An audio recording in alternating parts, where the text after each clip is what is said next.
Thi is a registered dietitian with the College of Dietitians of British Columbia and the founder of The Plant Wellness, a consulting private practice. Thi has over 10 years experience as a clinical dietitian with Fraser Health Authority in outpatients, diabetes, gestational diabetes, cardiovascular health, and kidney health. Thi has also achieved the Certified Diabetes Educator designation, which is a specialized healthcare professional who is certified to teach diabetes management and education. Thi is passionate about the power of food, especially plant foods, to help people improve their health.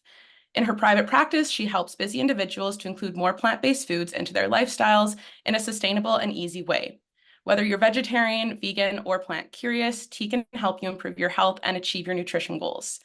We are very lucky to have her here tonight to answer your questions about plant-based diets and T1D management. I will hand it off to Thi now for a presentation that she's prepared for us. Hi, everyone. Thank you so much. Thanks, Caleb. Thanks for that introduction. So I'm just going to share my screen here. Okay, perfect. And can you see the screen all right? Yeah, looks great. Okay, great. Thank you. So welcome, everyone. Welcome to Plant-Based Nutrition for Type 1 Diabetes, a short talk here in regards to eating more plant-based foods when you have Type 1 diabetes. So what is plant-based? What is a plant-based diet? It's mostly plant foods and reducing or eliminating processed foods and animal foods. It's a diet that's rich in fruits, vegetables, grains, legumes, and nuts and seeds with few or no animal products. So we want to essentially eat more whole and minimally processed foods in our diet, vegetables and fruit, whole grains and legumes, so specifically beans, lentils, chickpeas, soy products like tofu, tempeh, edamame, soybeans, or nuts and seeds. And essentially we want to have less highly processed or ultra-processed foods, sometimes it's called, and animal products in our diet. And eating plant-based can be a spectrum. And there's really no one right way to eat plant-based, just like how there's no one right way only to eat for diabetes. So the best eating plan is going to be one that you can stick to long-term. And the beauty of a plant-based diet really is that it doesn't have to be restrictive. So it can be very easy to stick to depending on what your own preferences are. And by simply eating more plant foods in your diet, you are following a plant-based diet. You can really think of it as more of a dietary approach and not a very restrictive type of a diet that you must follow and are only able to be vegan. That's not the case. You don't have to only be vegan. You can have a range spectrum, as you can see here. You might be flexitarian, where you are having mostly plant foods and a limited amount of animal products. And then there's a spectrum for, vegetarian or semi-vegetarian, sometimes it's called, and it just depends in terms of the amount of maybe animal products or eggs or milk that you may consume, or maybe seafood that you consume as well too. So what are some of the benefits of eating more plant-based when you have type 1 diabetes? Well, eating more plant-based is naturally high in fiber, healthy fats and protein. So that can really improve your satiety and help you manage your blood sugars. There was a small study recently published showing an improved insulin sensitivity as well as reduced insulin requirements for type 1 people with type 1 diabetes.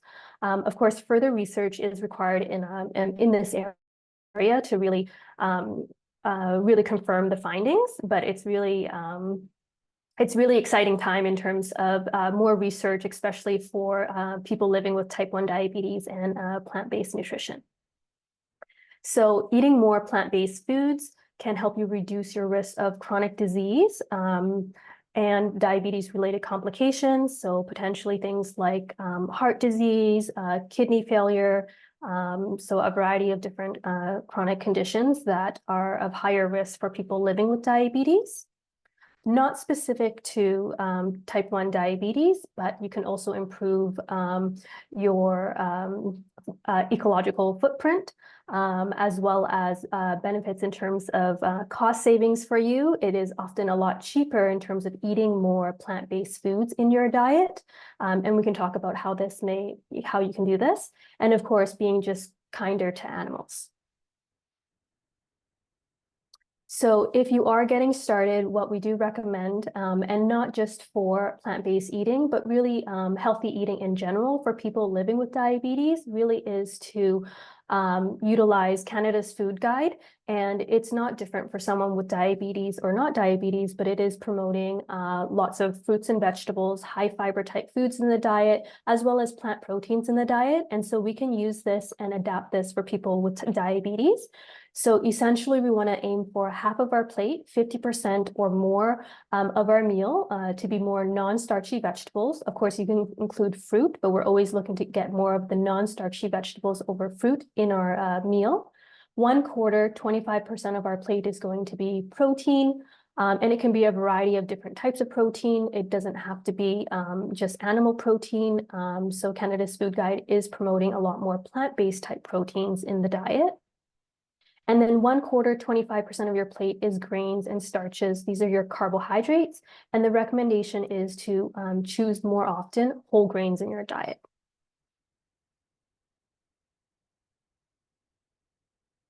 So how do I get started with eating more plant-based? A couple of tips here for you would be to start with what you already know and are familiar with.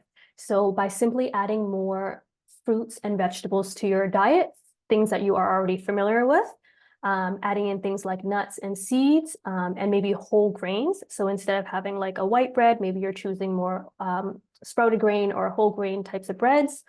And then adding these types of foods to your current meals and snacks. You can make an easy switch for yourself in terms of swapping out dairy products for dairy milk for like soy milk, oat milk, or another milk-based or another alternative. You could also try the very popular Meatless Monday. So that's, and it doesn't have to be Monday. It could just be any day of the week, maybe just once a week to get you started with cooking a plant-based meal once a week. Once you've done this once a week for maybe a couple of weeks, then you could maybe bump it up to a little bit more as you're getting more comfortable with cooking more plant-based foods. You can think in terms of, a current favorite dish that you have that contains meat and how you can substitute that for a plant-based protein. So for example, it might be something like a chicken stir fry. You can add tofu instead of chicken. Maybe instead of like a chili dish where you're adding in ground meat, maybe you substitute that with just the beans or add in additional chickpeas or lentils. And you can start slow. Just choosing one meal. It might be breakfast, lunch, or dinner, or maybe it's your snack times to start making changes and adding more plant-based type foods into your diet. And I would encourage you to go online and explore different plant-based recipes, blogs, or other plant-based dietitians. Print out these different recipes that you find and that you enjoy, and then maybe put it into a binder. That way you have an easily accessible resource for yourself when you're, inspired to do some plant-based cooking. A couple of other tips for going plant-based is to really improve your mindset around eating more plant-based foods. It doesn't have to be an all or nothing mentality. So again, you don't have to be vegan or vegan only. It's really a spectrum of eating plant-based foods in your diet, whatever works best for you. Again, it doesn't have to be restrictive, and you can think of it more as a lifestyle choice and not necessarily a diet. You can think more in terms of what are the different additions that you can add to your diet and not subtracting from your diet. So thinking in terms of the different ingredients, the different foods that you can be adding more to your diet. So For a specific ingredient, it might be something like tofu or maybe lentils. You haven't cooked with these types of foods at all. So maybe you do a little bit of research around tofu. So there's so many different kinds of tofus, soft tofu, silken, firm, medium. So you can explore different recipes, maybe learn more about this ingredient. Or if it's lentils, there's actually a variety of different types of lentils. And there's a lot more you can do with lentils than just having soup. I'll share a resource later at the end as well too in terms of different recipe ideas. And very simply, you can follow the healthy plate model where you're adding in half of your plate is vegetables, 1/4, 25% of your plate is protein, and 1/4, 25% of your plate is carbohydrates or the grains and the starches. Remembering to add more fiber-rich foods into your diet is an easy way to get you to eat more plant-based foods in the diet. So thinking in terms of, again, the fruits, the vegetables, whole grains, nuts and seeds, or legumes. And as you're increasing more on these fiber-rich foods, remember to stay hydrated. So sometimes when people start a plant-based diet, it may be a lot more fiber than they're used to. And so it is really important to stay hydrated and choosing, of course, mostly water to hydrate yourself. And just a couple of examples here in terms of when we are planning a plant-based meal, what that might look like. So these meals are using, that healthy plate model. So you don't have to be a splendid cook just to cook more plant-based foods in your diet. So it's just, thinking in terms of really what are your current meals that you're eating and how can we adjust it to add more plants to the diet, to the meal. So this here is a breakfast burrito. You can also have a chickpea salad sandwich for lunch, and then a stir-fry teriyaki rice bowl. So I've added here the net calories, the fiber content, and the protein content of these different types of foods. And a plant-based diet can meet all of your nutrition needs. And what is encouraged is that you have a variety of different types of foods in your diet to meet those needs. And it doesn't have to be heavily focused on protein. Oftentimes people are very focused on protein in terms of thinking that they can't get enough of protein in the diet.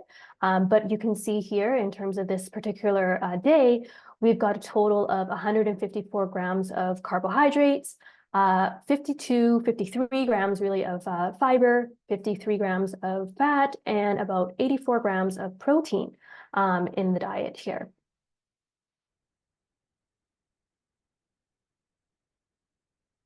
Here is an example in terms of a lower carb meal.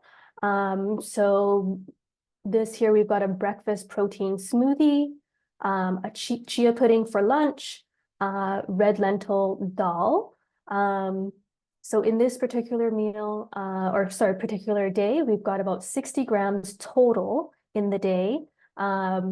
So this is if you're following a lower carb type meal, 60 grams total for the day. You still got a high amount of fiber, 44 grams of fiber, fat, 88, about 90 grams of fat, and roughly around 85 grams of protein. So you can see in both of these meals here, although one is higher carbohydrate, and the other one was lower carb, you still get roughly the same amount of protein.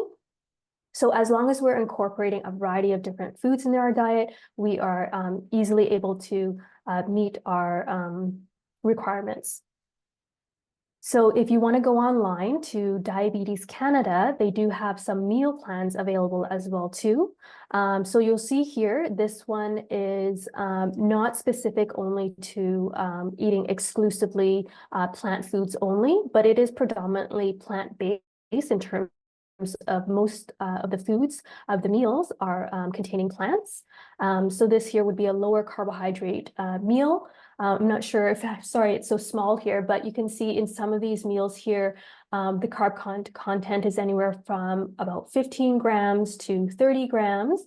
So the one that's 15 grams here, they've got avocado toast. So it's whole grain bread or rye toast with 2 eggs, avocado. And if you wanted to include an unsweetened plant beverage, that adds more protein to your meal as well too. So they do have the 7-day meal plan for lower carbohydrate meals. as well as a 7-day vegan meal plan as well. I didn't add this on here, but they do have a vegetarian meal plan as well too. So if you were interested and have the amount of carbs in each of those meals.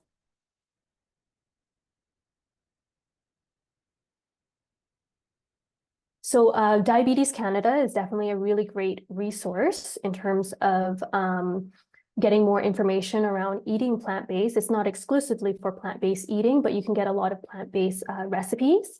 Dietitians of Canada, if you are looking for a dietitian to help you while you're transitioning to eat more plant-based.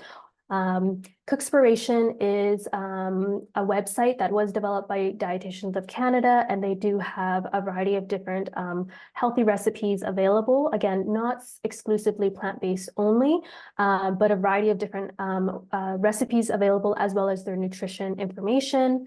Lentils.org was the one that I had mentioned earlier. Again, they do have the nutrition information on their recipes as well.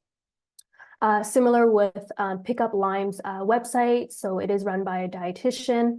And then Plant Proof is also another website where you can get more information around eating plant-based.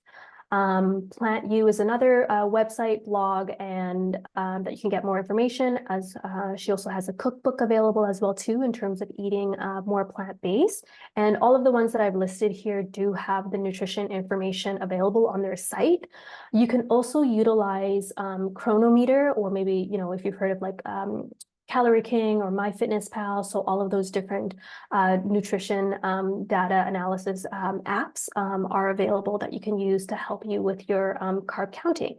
One other thing I didn't mention in here in terms of when you are giving any of your boluses for plant-based nutrition, being mindful around, the fiber content, maybe protein, or if your meal is higher in fat content, then you want to be mindful and maybe use, a particular type of bolus if it's needed, especially if it's a higher fat type of a meal. You may want to consider more of like a dual wave type of a bolus if that's the case. So just being mindful around kind of like overall fat content. Sometimes it can be higher when you are having more like of a lower carb type of a diet.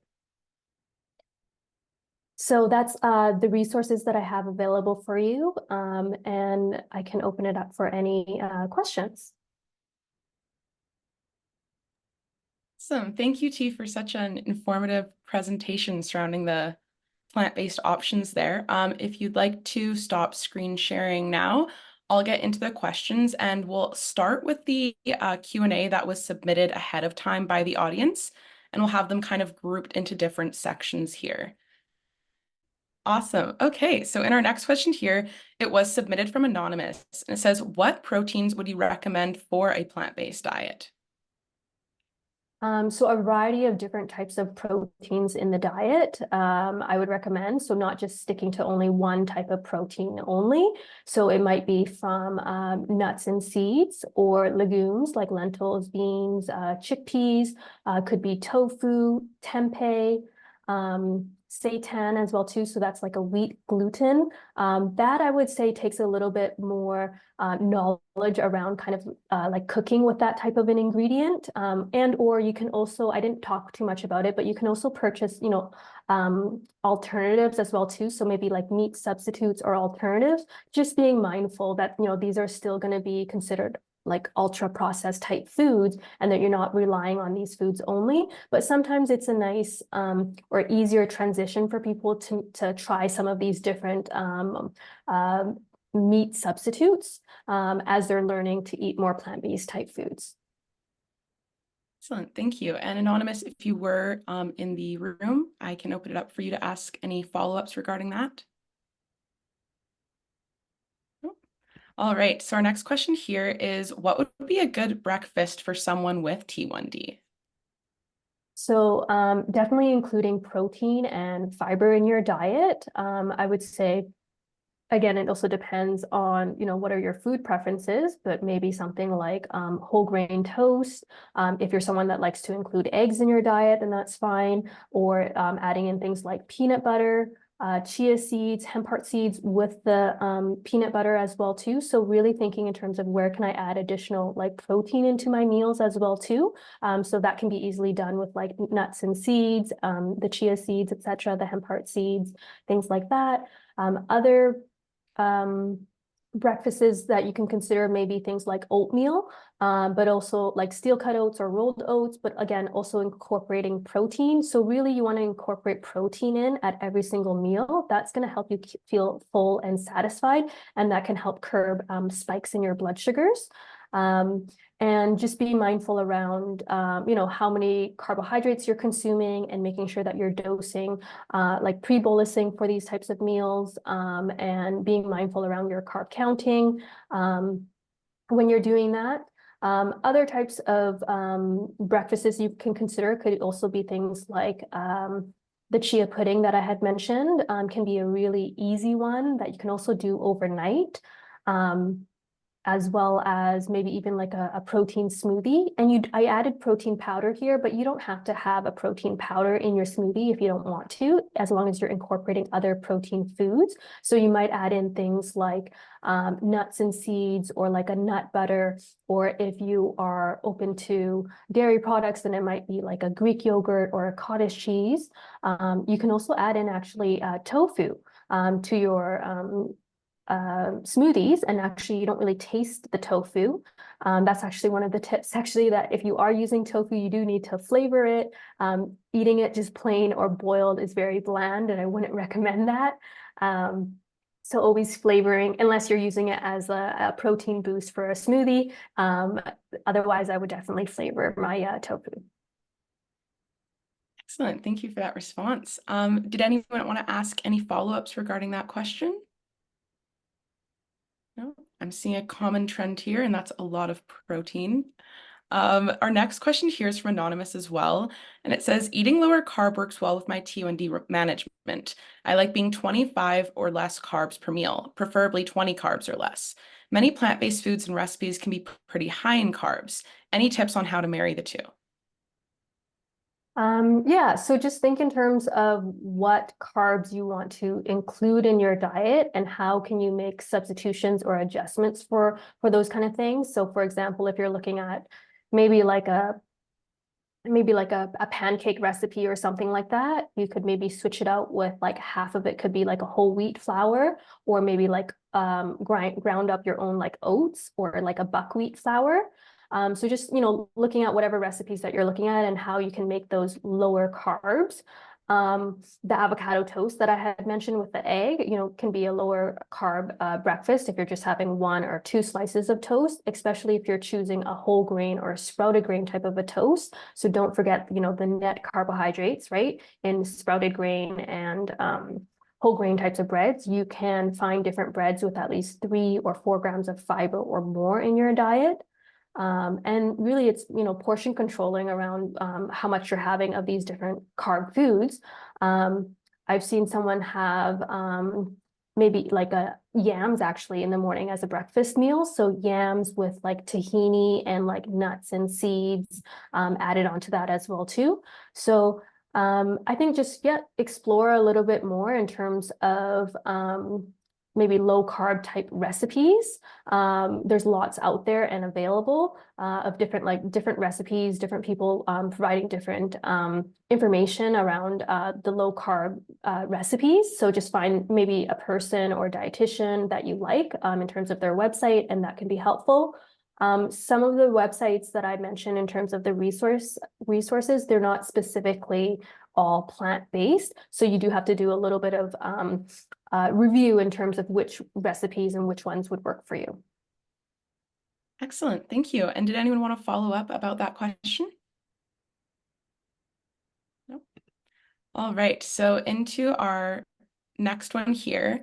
Anonymous asked, can you recommend a website or some books that have plant-based recipes that also have the nutritional values? So many don't have the nutritional information. Ideally, a resource with plant-based and low-carb recipes would be even better. I'm wondering, in those resources you mentioned, were all of them plant-based in there? Do you have any other websites with all the nutritional information that you'd recommend? So all of the websites that I did mention, they do have the nutrition information on their websites for the recipes that they provide. And those, except for the Cookspiration, the one for Dietitians of Canada and Diabetes Canada, they're not exclusively plant-based recipes only, but all of the other ones are exclusively plant-based recipes, and they have the nutrition information with them. Plant U has a cookbook, as well as the Plant Proof also has a new cookbook as well too, I believe. Excellent. Thank you for those resources. Moving into our next kind of section here, it's going through the specific scenarios. And Stephanie asked, what advice do you have for vegan bodybuilders? Are there any protein snacks to go that don't require food prep? Yeah, so you probably want to focus a little bit more on like easier, maybe like a higher protein, like granola bar type of a snack, or maybe again, it's like a whole grain bread or sprouted grain bread with like peanut butter, or um, you could also consider, there's also like nut packages as well too, or like kind of trail mix type packages that are quick and easy, or you can make it yourself as well too. That may be an easier option as well too. Having fruit as a snack, it's a little bit more carb, I guess, if you're not looking for the carb. There's also soy, like yogurt. If you're not exclusively like vegan, then you can consider things like Greek yogurt, which can be higher in protein, as well as like cottage cheese. Other types of proteins that you can consider, that with less preparation, I would say, yeah, mostly sticking to like nuts and seeds, or like a protein type of a bar, or even like a smoothie, like a quick smoothie, that may like a protein smoothie, that might be something that you can do quickly. Great. And Stephanie, I see you have your camera on here. Did you want to follow up about that question?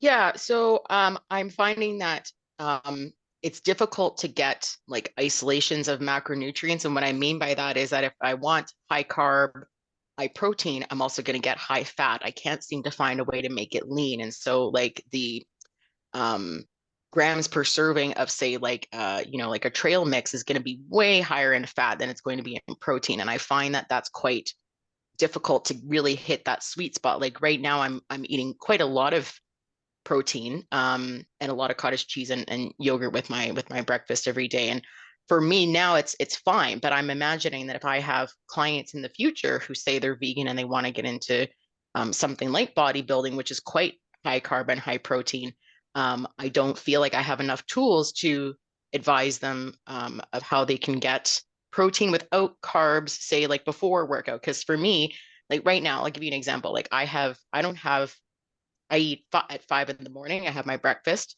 which is high carb, high protein. Then I eat at 9, which is also high carb, high protein. But then when I get to noon, I have no carbs because I don't want to have any bolus on board when I go to do my workout at 4 p.m. Otherwise, my blood sugar is going to plummet. So I just have like a salad with feta cheese, and then I have a can of tuna, and I even have beef jerky to try to get 40 grams of protein in that meal. And so I'm finding that it's really difficult to find. It seems like veganism especially requires a lot of meal prep, like that you're pre-cooking everything. And rather than just say, like, I batch cook my breakfast for the week, but I'm finding that like there's not a lot of like, like I said, like beef jerky, I can pull that off the shelf and eat it. There's vegan jerky available, but even still, that's still quite carbohydrate heavy. It's not this, and it's not usually lean. So I'm trying to find that balance of like, what are some magical foods, if they exist, that can give you really like one macro in isolation, whatever you tend to be missing. Because yeah, sorry for the ramble. I'm having my carb heavy dinner right now. Yeah, so I think if you are looking for more like high protein and like lower carb, then you probably are looking at more of that seitan that I had mentioned earlier. But again, that you're right, it does take a little bit more of like preparation, and or you might be relying a little bit more on those meat substitutes, a little bit more if you're looking for like quick and easy.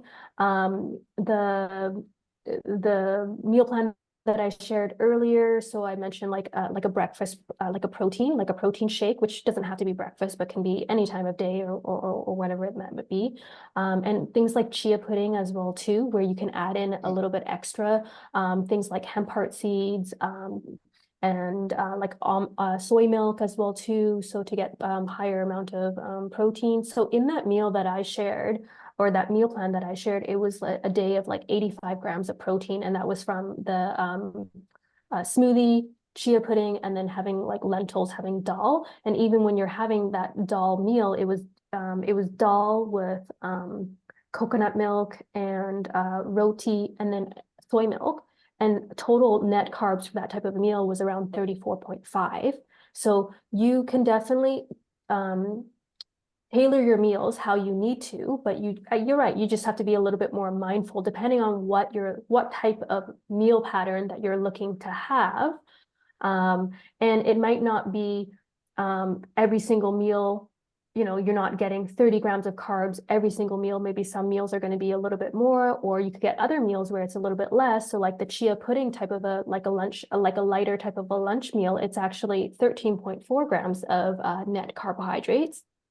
And really, if you need more calories, like you can add a lot of calories into that type of a chia pudding, depending on the additions that you add, and you can add in extra protein with like a chia pudding as well too, depending on the different.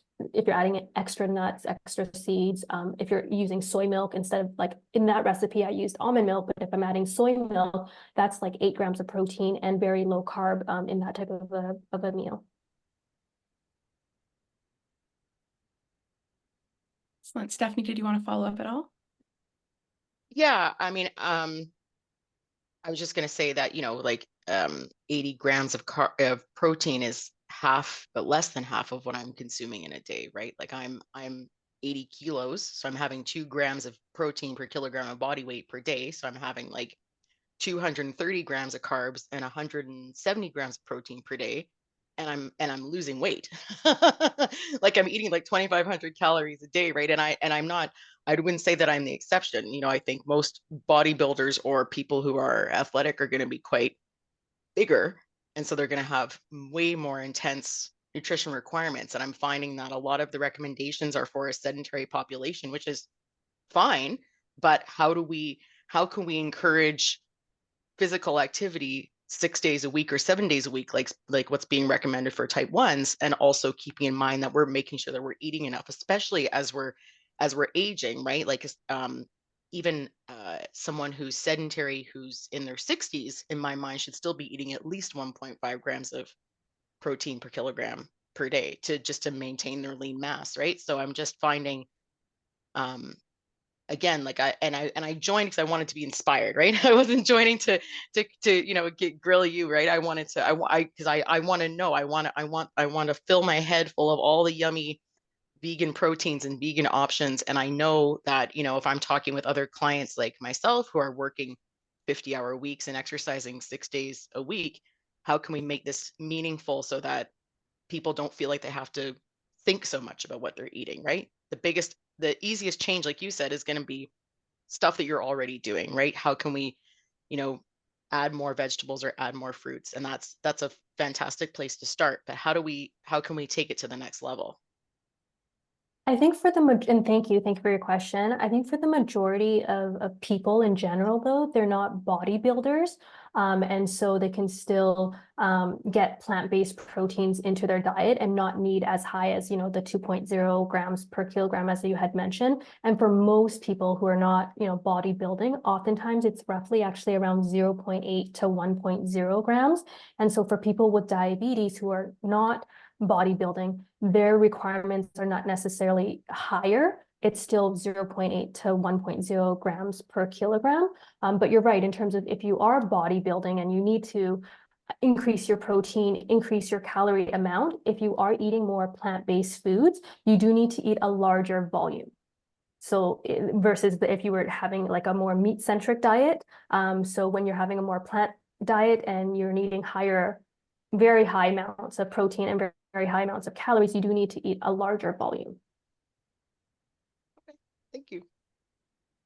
All right, I'll move us into our next question here. Oh, I will say as well, Stephanie, I know it comes along with carbs, but one of like the snacks that I really enjoy, and I don't know if T would knows if that like roasting it affects anything, is I love having roasted chickpeas, like Yeah. just spice.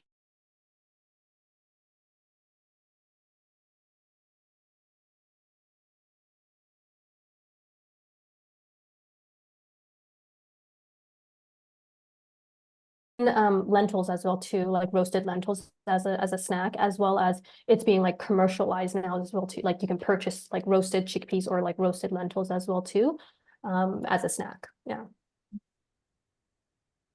Right. So in our next question here, it is from Anonymous, and it says, I've had chronic diarrhea for about 20 years, likely autonomic neuropathy related. Will increasing leafy greens, fiber intake make this worse? So I guess it would really depend on if it's like active at the moment in terms of if you are having active diarrhea, then oftentimes we would say maybe try more of like a bland diet, less fiber in your diet. Once it's normalized a little bit more, then actually incorporating fiber in your diet would be beneficial and more helpful for that. But if this is chronic, of course, you want to get to the root issue of why you're having diarrhea, right? And if it is more diabetes related, then of course controlling the diabetes will be helpful for that, right? But definitely, I would say review more in terms of with your physician in terms of the to find out the reason behind your diarrhea and why it's happening. And I also want to just mention as well too, if you are having diarrhea and if you're sick like that and you're losing a lot of fluids, you want to be, very mindful around what is your sick day management like supposed to be like for you. If you're, say it's like 3 days or 4 days of having diarrhea, or if you're, not able to eat, etc. It's best to discuss with your healthcare team in terms of what is your sick day plan for when if you're not able to eat and or if you're having ongoing diarrhea for, I would even say like 2 or plus more days, right? You want to make sure you have a plan in place. Great. Thank you, T. And did anyone want to follow up regarding that question? Actually, that is my question. Are you hearing me? Yes, Yeah, we can hear you. Okay, sorry, I've got weird headphones on. I'm not used to using them. So that was my question, and like you say, it's chronic. So I mean, I've been dealing with that forever. It's not it's an everyday thing, not a now and then thing. But what I wanted to say actually, because I am vegan and have been for 5 years, is that there's been a lot of talk about the low carb and so on. And your recipes you posted earlier in your presentation, let's say like that breakfast burrito, I noticed that the carbs are, I think, around 30 grams and the fiber's 15. But as a diabetic, I typically don't take a shot or I subtract the fiber from the carbs. So that breakfast burrito for me, I would take a shot for the 15, not the 30 grams of carbs. And so I just wanted to say, like it sounds really high carb, but in effect, I don't think it is because the fiber offsets that so much more than a normal diet does. So, like for instance, as a daily thing, my daily average of carbs is about 250 grams of carbs, and I only take a total daily dose of insulin for the entire day of around 30 units. And like I've never like I guess if I actually added up carbs correctly and included the beans and the fiber and took shots for that, I would probably be at more like 500 grams of carb. Because I usually look at just like the main carbs, the burrito shell, the slices of bread. I never really, count the carbs in the beans I eat or those other sources because basically they even out to zero. So I Yeah, and just I wanted to think put that I just wanted to put that out there. People are thinking it's such a high carb thing. In reality, those carbs mostly cancel out when it comes to insulin. Thank you, Russell. Thank you for sharing. Yeah, you're right in terms of how the different like beans, lentils, and chickpeas are how they affect your blood sugars are going to be a lot different than say like whole grain bread or like a potato, etc. Because the legumes they also contain fiber content as well too. So for some people, they do need to just be mindful in terms of that because of some of that carbohydrate content. So it might be something like half a cup of beans might be like 15 grams or so of carbs. And even though there is some fiber content in it, for some, they still need to be mindful and they may need to account that within their carb count. For others, that may not be the case. And really, it's so individualized in terms of dosing for each person and what they need to account for. But you're right, in terms of we would mostly only account for, carbohydrate-rich foods when we're dosing for our mealtime insulin, and things that are, more protein, more vegetables and high fiber. We're not accounting for those types of foods. So thank you. Thank you for sharing. Excellent. I will move us into the last question then here of the pre-submitted, and then we'll go into our chat box on the side there. This one is also from Anonymous, and it says, after research, I'm considering creatine supplementation in my diet. Because of the increased water intake required, does creatine use pose an increased threat for type 1 diabetics? In terms of a threat, and I'm not a sports dietitian, but in terms of there's been some more like anecdotal evidence in terms of people saying that causing like upset, like GI upset, stomach upset when they take creatine and maybe in like higher doses. So there's kind of those kind of things in terms of taking in extra fluid. I guess it would depend on like how much extra you really are taking. And for most of us, aiming for at least, 2 liters or 8 cups of fluid daily in our diet, you want to be mindful around, I guess, maybe your kidney function then, if you're concerned with taking in too much fluid. But it's always a good idea in terms of, if you are considering any specific like supplements, then maybe to really review with your physician just to check in to make sure that it is safe, especially if you have any other like conditions as well too. So if you have like heart conditions, or if you do have like issues with your kidneys, etc., taking in additional supplements is really important in terms of discussing it with your healthcare provider first. Okay, thank you. And did anyone want to follow up regarding that question? All right, I will move us into the questions that were submitted during the presentation then in the chat box.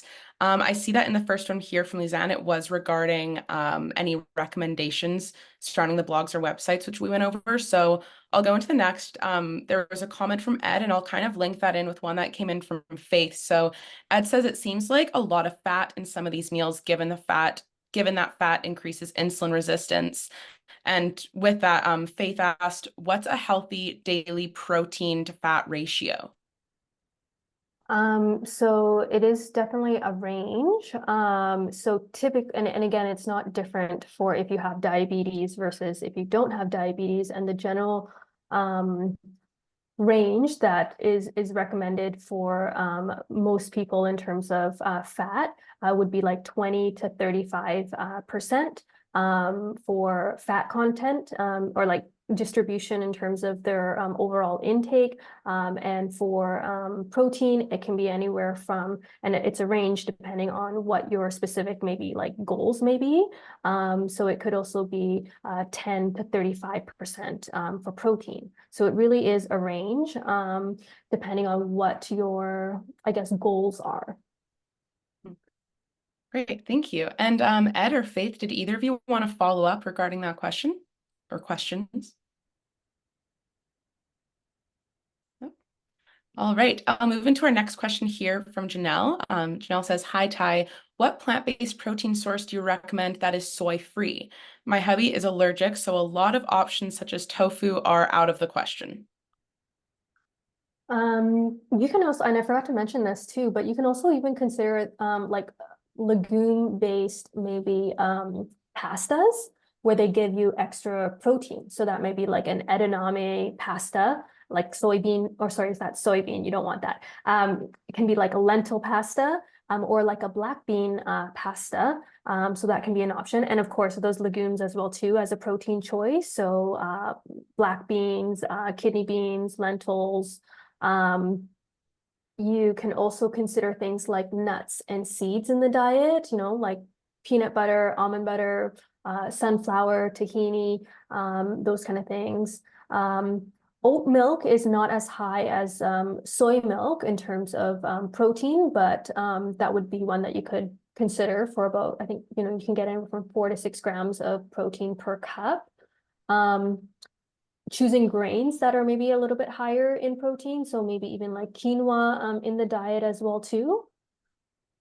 For a lot of people, if they are incorporating a variety of different foods into their diet, a variety of different plant foods into their diet, oftentimes you're not lacking in protein, and you can get protein, even in small amounts from a variety of different types of foods. So even things like bread actually would contain protein. So if you're choosing like whole grain bread or sprouted grain bread, and even in some, vegetables as well too, it has, small amounts of protein content as well too. So if you are consuming a variety of different types of foods in your diet, oftentimes you are able to meet your protein requirements. Unless you were, like we're talking about bodybuilding or something, then you want to be more focused around protein. Great, and I see Janelle's responded and said, okay, thank you so much. I will look into lentils. In our other question here from the chat box, Lizanne says, I've been eating mostly plant-based for the past 3 years based on the book Mastering Diabetes. I track everything I eat using the Chronometer app, and I've found it difficult to meet DRAs for calcium and magnesium. So I've added back low-fat plain Greek yogurt and low-fat cottage cheese, but I'm still finding I'm usually low on these 2 minerals. Any suggestions? Yes, there is actually like a calcium calculator as well too. And I think it might be through like Osteoporosis Canada. So then they is kind of nice in terms of helping you figure out how your calcium requirements and needs. And really for people who, if you're exclusively plant-based only, then I would consider a lot more like legumes, lentils, beans, chickpeas, as well as soy products for additional calcium, and even milk alternatives as well too, the ones that you choose, even if you're choosing things like almond milk or like oat milk, making sure that is fortified with calcium. A lot of them are, but maybe some of them may not be. So maybe just double checking on the different alternative milk products that you're choosing. Excellent, thank you. And Lizanne, did you want to follow up about that question at all? No, yeah, I have been looking at the content of the plant-based milks. So that is something I've tried to incorporate in as well. And, the usual spinach and buckwheat groats. But I just still find that I end up being somewhat short. So, because the way I'm eating is plant-based, but also it's high complex carbs, but it's trying to keep the fat content below 15%. So that's where it's hard to kind of find some sources that don't incorporate extra fat. Okay. I think soy products would be a good one to consider more so in the diet then. That may be lower in terms of the fat content, but still give you your calcium. Okay, thanks. Excellent. All right. That concludes all of the questions that came in through the chat. I will open it up if anyone wants to ask some questions live right now. Anyone here? No? All right. Sorry to jump in. I just had one, and that was about B12. Like as a vegan thing, they always go on about the B12, and I wasn't sure if plant-based, if that was worth a mention or if that was really a concern. Yeah, so if you are exclusively vegan, then you do want to be mindful around certain micronutrients. So specifically, if you're exclusively vegan only, then where you're not having any animal sources in your diet, then you do want to consider something like a vitamin B12. You may also want to consider, and this is for everyone, not just being vegan, but like a vitamin D supplement. And then for vegans, maybe considering like an omega-3 supplement, if that's the case, potentially considering calcium and iron. And again, I would discuss that with my healthcare provider first before just supplementing these products, with the exception of typically for vitamin B12, that one is required in terms of for if you're exclusively vegan. Whereas when you are plant-based, it might be a spectrum of plant-based, and you may still be incorporating some animal sources in your diet, and it's a very small amount that's really required in terms of vitamin B12. So even if you're adding in things like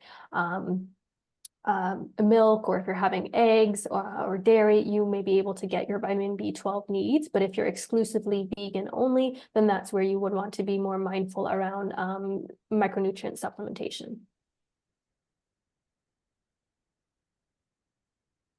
Russell, did you want to follow up at all? No, thank you. I was just curious what the difference there was. Like you say, the spectrum bit. Thank you. Sure, thank you. Did anyone else want to ask any questions? No?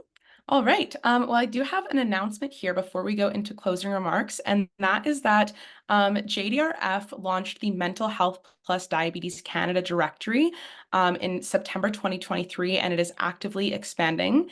This directory is intended to provide people living with or affected by diabetes with access to information about registered mental health providers. These providers have engaged in additional training to understand the reality of living with diabetes in order to provide mental health support specific to addressing the realities of living with diabetes. Each mental health provider included in the directory has successfully completed the Mental Health Plus Diabetes training program. So this program provides knowledge and tools to help registered providers deliver the best support to their patients with diabetes. It was developed by a steering committee made up of diabetes and mental health experts from across Canada and people with lived experience of diabetes like myself. So it includes 6 modules that cover diabetes basics, diagnosis and adjustment, diabetes management, transitions, complications, successes and challenges, and the role of the mental health provider. And we will post the link into the chat for all of you as well to check that out. And it is in the JDRF if you search the directory. Some closing remarks are a huge thank you to Thi for leading this month's huddle and sharing her expertise on approaching a plant-based diet. Thank you everyone for attending tonight. We really hope that you enjoyed the session, and we are continuously working on improving the huddle sessions, and we'd love to hear from you. If you have 5 minutes to spare, please consider filling out the short feedback survey. We look at every single comment, and your suggestions help shape the huddle. Right, thank you. And I'll just post that link for JDRF in the chat right now for you all. And I see that Soraya has posted the link for the survey.